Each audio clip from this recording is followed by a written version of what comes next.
하나님께서 오늘 우리에게 허락해 주신 말씀은 갈라디아서 1장 1절에서 3절까지의 말씀입니다. 갈라디아서 1장 1절에서 3절의 말씀을 함께 읽도록 하겠습니다. 시작. 사람들에게서 난 것도 아니요 사람으로 말미암은 것도 아니요 오직 예수 그리스도와 그를 죽은 자 가운데서 살리신 하나님 아버지로 말미암아 사도된 바울은 함께 있는 모든 형제와 더불어 갈라디아 여러 교회들에게 우리 하나님 아버지와 주 예수 그리스도로부터 은혜와 평강이 있기를 원하노라. 아멘. 갈라디아서 말씀은 예수 그리스도의 복음이 아주 집약되어 있는 너무나 귀한 말씀이고요. 특별히 갈라디아서는 바울이 갈라디아 교인들에게 보낸 편지로 소개하고 있습니다. 이제 학계에 따르면 두 가지로 봅니다. 하나는 1차 전도여행 가운데 바나바와 함께 세웠던 이 남갈라디아 지역에 있는 교회들을 향한 편지다. 사도행전 쭉 읽어보시면 바울이 1차 전도여행, 예수 그리스도를 만나고 처음 부름받아서 복음을 전했던 지역들, 그곳에 보낸 편지라는 설이 있고요. 또 하나는 이 갈라디아가 이 골족, 켈트족의 후예들인데 골족이 이 갈라디아의 어원입니다. 그 민족적인 것, 그래서 북쪽 갈라디아 지역을 향해서 보낸 편지가 아닌가라고 얘기를 하는데, 보통은 이 남갈라디아서를 보통 따릅니다. 즉 바울이 복음을 전하고 세운 그 교회들, 지명들, 그곳에 몸담고 있는 그 교회들을 향해서 보낸 편지다, 이렇게 보통 봅니다. 중요한 것은 바울이 예수 그리스도를 만나고 그 손때가 묻은 직접 복음을 전했던 그들을 향해서 보낸 편지라는 것이죠. 근데 왜 이 편지를 보냈을까요? 바울은 예수님을 만난 다음에 복음을 전하고 그 복음 가운데 교회들이 세워지는 은혜를 누렸는데, 뜨겁게 주를 만나고 교회가 세워졌던 그 지역이 마치 오늘날 이 코로나 바이러스가 퍼지듯이 변종 복음이 완전히 퍼져가게 됩니다. 매일마다 확진자들이 생기듯이 이 갈라디아 지역에 있는 교회들 가운데 이상한 복음을 따르는 것들이 막 일어나기 시작하는 것입니다. 첫 번째는요, 바울이 전한 복음이 진짜인가, 이런 의심이 들게 되는 것이죠. 바울이 사도라고 하고 복음을 전하는데 그 당시 이 유대교를 신봉하던 사람들이 이렇게 얘기하는 겁니다. 원조는 예루살렘에 있어. 예루살렘에 가면 사도들이 있고 여전히 예루살렘은 할례를 행하고 율법을 따라. 그러니 너희가 믿는 복음은 뭔가가 빈약해, 부족해 라는 것들이 퍼지게 됩니다. 두 번째는 그 지역에 있던 교회들이 이러한 것들에 대해서, 이 복음에 대해서 의심을 하고 다른 복음들을 받아들이니까 갈등이 일어나고 또 복음이 아닌 다른 것을 쫓으면서 흔들리기 시작하고 힘을 잃어가기 시작하고, 자, 이런 소식을 바울이 듣게 되니 하나님께서 세우신 교회들이 참 복음, 진리의 복음, 요즘 표현으로는 찐 복음을 믿어야 하는데 그러지 못하니 바울이 서신을 통하여서 다시 영혼을 조율하는, 복음을 가지고 새롭게 하는 그런 편지로 보낸 것이죠. 오늘 우리가 이 코로나19 상황 가운데 정말 회복되어야 할 것이 있다면 진짜 복음이지 않습니까? 예수 그리스도께서 나를 위해 죽으시고 부활하셨다. 예수 그리스도가 생명이다. 예수 그리스도가 참 진리다. 이것이 우리 가운데 확증되어지고, 특별히 코로나19 상황 가운데 온라인으로 예배하면서 또 믿음이 흔들리는 우리의 모습 가운데 진짜 복음을 회복할 수 있는 그 은혜가 이 갈라디아서 가운데 들어있다는 것입니다. 갈라디아서를 처음 준비를 하면서 이렇게 몇 가지 생각해 보았습니다. 첫 번째, 가짜 복음 짝퉁으로부터는 갈라서자, 갈라디아서니까 갈라서자, 이런 생각을 해보았고요. 또 하나는 복음의 갈라쇼다. 갈라쇼가 뭡니까? 가장 에센스가 있는 것들을 함께 모아서 발표하는 쇼가 갈라쇼라고 합니다. 복음의 진수가 들어있는 말씀을 매일 새벽 묵상하면서 이번 한 주는 찐 부름, 진짜 하나님이 나를 어떻게 부르셨느냐, 내가 어떤 존재인가, 내가 믿는 하나님은 어떤 분인가, 이것을 깨닫는 시간이 이번 한 주의 시간이 되겠고요. 다음 주는 찐 복음, 진짜 복음이 무엇인가를 묵상하는 한 주가 될 것이고, 그 다음엔 찐 능력, 진짜 능력은 무엇인가를 묵상하는 주를 보내고, 마지막에는 찐 회복, 참다운 회복은 무엇인가, 이것을 이 갈라디아서를 통해서 우리가 말씀을 묵상하고 기도하기를 원합니다. 기대가 되십니까? 오늘 말씀 속으로 한번 들어가 보도록 하겠습니다. 먼저 오늘 갈라디아서 1장 1절에는 바울이 다른 서신과 달리 직접 먼저 강력하게 선포하는 한 문장으로 시작합니다. 사람들에게서 난 것도 아니요 사람으로 말미암은 것도 아니요 오직 예수 그리스도와 그를 죽은 자 가운데서 살리신 하나님 아버지로 말미암아 사도된 바울은, 이 한 절 가운데 사실은 갈라디아서의 모든 복음의 핵심이 다 들어있다고 생각할 수 있습니다. 사람에게서 난 것이 아니에요. 출신이, 시작이 사람이 아닙니다. 사람으로 말미암은 것이 아닙니다. 사람의 방법, 사람의 수단으로 되는 것이 아니라는 것이에요. 이 영어 성경에 보면 이렇게 되어 있습니다. Paul, an apostle. 바울, 나는 사도다. 이렇게 시작을 해요. 이 원어 성경에 봐도 파울루스, 아포스톨루스, 바울 나는 사도다. 강력하게 내가 사도가 되었다는 표현한 다음에 이것은 사람에 의해서 된 것도 아니고 사람으로부터 시작된 것도 아니다. 그러면 어디로부터 시작되었다고 되어 있습니까? 오직 예수 그리스도와 그를 죽은 자 가운데서 살리신 하나님 아버지로부터 말미암아 사도가 되었다. 이렇게 이야기하고 있습니다. 오늘 말씀을 준비하면서 이것을 가장 잘 표현하는 오늘의 표현이 무엇일까 생각해 보았는데, 엠베세더, 대사, 외교관이지 않을까라는 생각을 해보았습니다.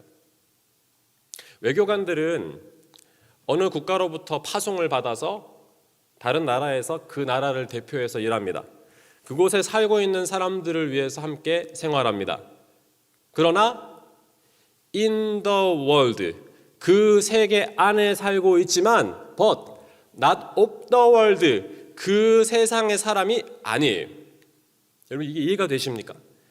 우리가 예수 그리스도를 믿고 살아가는 이 땅의 삶은 우리가 이 땅에 몸담고 살아가고 있지만은 이 땅의 삶이 아니라 하나님께서 부르신 삶이란 것이에요. 이것이 복음의 시작입니다. 예수 그리스도를 만나고 예수의 복음을 경험하게 되면 이 땅을 살아가지만 이 땅의 삶이 아닌 것입니다. 오늘 1절의 말씀을 가만히 생각해 보십시오. 내가 오늘 하루를 살아가는 가운데 나는 사람으로부터 인해 영향을 받는 삶이냐, 사람으로 인하여 살아가는 삶이냐, 아니면 예수 그리스도, 그분을 살리신 하나님 아버지를 믿는 믿음으로 사는 삶이냐. 여러분, 하나님을 믿는 사람들은 하나님의 법을 따르는 것이에요. 그것이 바로 성경의 복음이요 진리이지 않습니까? 외교관들도 치외법권이 있지 않습니까? 그 땅을 살고 있지만 자기가 파송받은 나라에 국기를 달고 그 나라의 일을 감당하며 산단 말이에요. 하나님께서 우리에게 맡겨주신 가정에서의 삶, 직장에서의 삶, 내가 숨쉬고 살아가는 삶이 이 땅의 삶이 아닌 하나님께서 허락해 주신 그 은혜 가운데 산다는 것, 이것을 고백하는 것이 신앙인의 정체성인 줄로 믿습니다. 이것이 오늘 첫 한 절에 나와 있는 귀한 진리의 말씀이에요. 십자가와 부활을 체험한 사람들은 부름받은 삶인데, 여러분 바울을 생각해 보십시오. 사도행전 9장에 보면 바울이 다메섹 도상으로 가는 길에 예수 그리스도를 만나게 됩니다. 바울아, 바울아, 네가 어찌하여 나를 핍박하냐? 주님 누구십니까? 나는 네가 핍박하는, 박해하는 예수다. 깜짝 놀라게 되는 것이죠. 하나님께서 죽은 줄 알았던 그 예수 그리스도를 살리셨고, 그분이 나를 불러내시고 그분의 십자가의 그 은혜로 복음으로 나를 살려내시고 나를 택한 그릇으로 부르셔서 이방인들에게 복음을 전하는 사도로 만드셨구나, 이것을 깨닫게 되는 순간이었습니다. 오늘 여기에 등장하고 있는 이 사도란 단어는요, 굉장히 중요한 단어입니다. 오늘날 한국 교회에 이 제자 훈련이란 말이 많이 있죠. 제자 훈련하는 교회들도 많습니다. 근데 오늘 말씀을 묵상하면서 제자보다 사도라는 말이 조금 더 우리 성도들에게 걸맞는 것 아닌가 생각을 해보았습니다. 사도는요, 몇 가지 자격 요건이 필요합니다. 첫 번째는 예수 그리스도를 경험해야 합니다. 그분이 직접 사도로 불러내셔야 합니다. 그리고 예수의 죽음과 부활을 목격하고 경험한 다음에 그분이 부르신 다음에는 그분이 보내시는 미션이 있어야 합니다. 그러니까 소명과 사명이죠. 이걸 경험하고 예수 그리스도로부터 이 권한을 받아서 나가서 그 일을 감당하는 사람들이 이 사도예요. 제자란 말은 예수님을 따르는 팔로워, 예수님의 가르침을 따르는 사람을 말한다면, 사도는 그 따름을 넘어서 예수의 복음을 가지고 삶의 자리에서 전하는 사람들, 그 일을 감당하는 사람들이거든요. 여러분, 이렇게 예수 그리스도께서 우리에게 보내주신, 그리고 보내시는 공동체가 있습니다. 첫 번째는 가정이죠. 두 번째는 교회입니다. 교회를 사도적 교회라고 하는 이유는 이 땅 가운데 부르시고 보내셨기 때문에 그렇습니다. 우리의 가정이 예수 그리스도의 은혜 가운데 부름받은 가정이라면 세상 속에서 빛된 역할을 감당하고 소금된 역할을 감당하라고 또한 보내신 것입니다. 사도적인 것이죠. 그리고 오늘 이 새벽에 온라인으로 오프라인으로 기도하는 여러분들은 예수 그리스도의 뜻을, 그 부르심을 받습니다. 그리고 기도 후에 세상에 보내심을 받습니다. 사도적인 삶을 살라고 보내시는 거예요. 자, 이렇게 기도하면서 하나님 뜻 가운데 부름을 받고 보냄을 받는 사람들은요, 동일하게 이렇게 고백을 합니다. 자, 하나님의 그 미션을 받아야 되잖아요. 받게 되면 어떻게 고백해요? 따다다다 하나님의 그 뜻을 발견하면 아멘으로 화답해요. 아멘. 뜻을 받아요. 그 다음에 세상 가운데 보냄을 받아서 그 뜻을 이뤄갑니다. 그때 우리가 어떻게 선포해요? 할렐루야로 선포해요. 할렐루야. 하나님을 찬양합니다. 하늘의 뜻을 이 땅 가운데 이뤄가는 사도적인 삶을 살아가는 것입니다. 사랑하는 영광의 성도 여러분, 우리가 예수 그리스도의 죽으심과 부활을 목격한 복음의 사람들이 되기를 원합니다. 또한 부름을 받은 사람들이 되기를 원합니다. 그리고 보냄을 받은 사람의 삶을 살기를 원합니다. 이것이 오늘 우리에게 말씀하시는 하나님의 귀한 뜻인 것을 우리가 말씀을 통해 보게 되는 것이죠. 2절에 보면 이렇게 나와 있습니다. 함께 있는 모든 형제와 더불어 갈라디아 여러 교회들에게. 하나님께서 우리를 보내실 때 홀로 보내시는 것이 아니라 이 복음을 만난 공동체를 허락해 주셨어요. 함께 믿음을 고백하는 이들이 모여서 주의 뜻을 나누고 그리고 함께 파송받아 귀한 일들을 감당하게 됩니다. 그리고 3절에 이렇게 고백되어 있어요. 함께 읽도록 하겠습니다. 우리 하나님 아버지와 주 예수 그리스도로부터 은혜와 평강이 있기를 원하노라. 아멘. 여러분, 예수 그리스도의 그 뜻을 따라 살아가는 삶에 하나님께서 허락해 주시는 것이 은혜입니다. 여러분, 은혜가 무엇입니까? 은혜는 2000년 전 십자가에 달리신 예수 그리스도의 능력이 지금 이 자리에 임하고 역사하는 것을 말합니다. 2000년 전 죽으신 그리고 부활하신 예수 그리스도의 부활의 능력이 우리의 삶의 현재 이 시 공간에 경험되고 능력으로 드러나는 것이 은혜입니다. 은혜입니다라고 고백하는 그것은 내가 처해 있는 상황, 오늘 온라인으로 오프라인으로 이 기도하는 이 시간, 심지어 골방에서, 심지어 병원에서, 심지어 아픔의 현장 속에서도 주의 은혜를 사모하며 기도할 때 2000년 전 그 골고다에서 흘리신 예수의 보혈이 지금 나에게 역사하고 2000년 전 일어난 부활의 역사가 지금 나에게 역사하고 성경에 기록되어 있는 예수의 죽으심과 부활하심과 성령의 그 강림 사건이 지금 여기 경험하게 되는 것, 이것이 은혜예요. 은혜의 삶을 산다는 건 기도의 응답이 그 말씀 가운데 기록된 게 지금 임하는 것을 말합니다. 조금 더 들어가 볼까요? 하나님은 살아계신 분이시지 않습니까? 그 말은 주기도문에서 고백하는 하늘에 계신 우리 아버지 그 뜻이 지금 여기에 임하는 거, 그걸 경험할 때 터져 나오는 고백이 은혜요 감사인 것이, 이게 카리스, 은혜란 뜻입니다.